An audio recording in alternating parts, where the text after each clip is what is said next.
A major expansion of their first aid program, highlighted by an upgrade of more than 200 defibrillator systems right across the whole facility. Now, I'm joined now by Toronto Pearson's Deputy Fire Chief, Dave Hollett. Thank you so much for being here. Thanks, George. Deputy Thanks for having us. So, this is a major expansion. These are amazing machines. Tell me a bit about the history of the technology and how it's employed, how it's deployed. So for a number of years at the service, for the last 15 years, we've had a PAD, or public access defibrillator program. What we're doing now is some upgrades to our program. So we're expanding the capability. We have new machines, which are ZOLL AED3s. We have over 250 that will be deployed by the end of this month as part of Heart Month. They're there in case of sudden cardiac arrest, where someone's heart's not beating properly, it's in a chaotic or disorganized rhythm. We want bystanders to know where our machines are. They're about 2 minutes walking distance apart in all of our public buildings at the airport, all within the airport community, designed to be used by anyone. Very easy, very simple, very intuitive to use.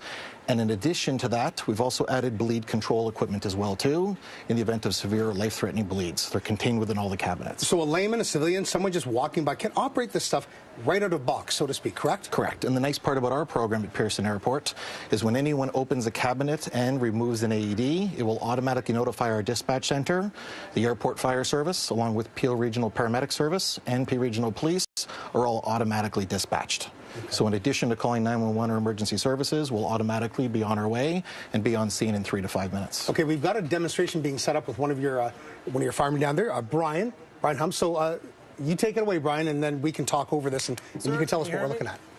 So at the airport, these are rapidly available. Anyone can grab one. They're very easy and simple to use, in that once we discover somebody in a sudden cardiac arrest, they're not obviously breathing and they no longer have blood flow going to their brain.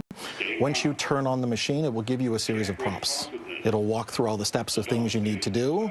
It will never allow a patient who doesn't require a shock or the delivery of energy to receive a shock. So they're very safe and easy to use.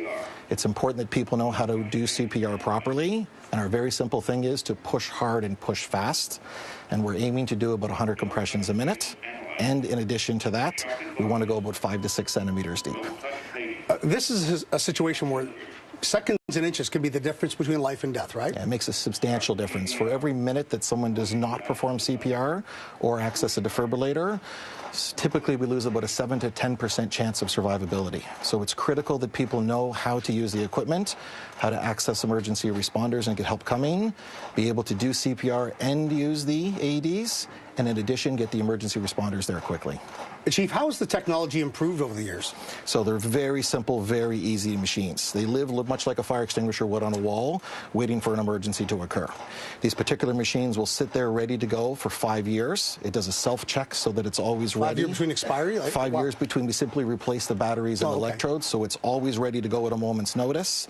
It can be very easily and intuitively used, and the nice part about this particular machine, it can be used on adult, child, or infants as necessary with all the equipment that's contained within it. Reliability and liability. I gotta ask, what happens if someone's, I don't want to be the one to use it? We have protection under Good Samaritan legislation for a bystander to do what any reasonable person would do, that if somebody is having a sudden cardiac arrest, they need assistance. We need to get blood flow to the brain. There's no further harm that can be caused because they're already clinically dead by not having blood flow going to their brain. So anyone can grab one in an emergency. In addition to Pearson Airport, you'll find them in local community centers, ice hockey rinks. Many are available. Last thing quickly, who's paying for this? So the Greater Toronto Airport Authority has put these programs in place. We have funded the 250 AEDs that are there and the bleed control kits as well, too, to have some increase in our emergency preparedness program. It's just part of the increasing efforts to make sure we're well prepared for potential emergencies. Deputy Fire Chief Dave Hollett from Toronto Pearson Airport, thank you so much for your time. Great work, and great work down there as well, Dave. Thanks for the demo. Awesome stuff. Thanks, fellas. Thanks, George. And thank all of you for watching today's episode of Live at Noon. Coming up next, the top stories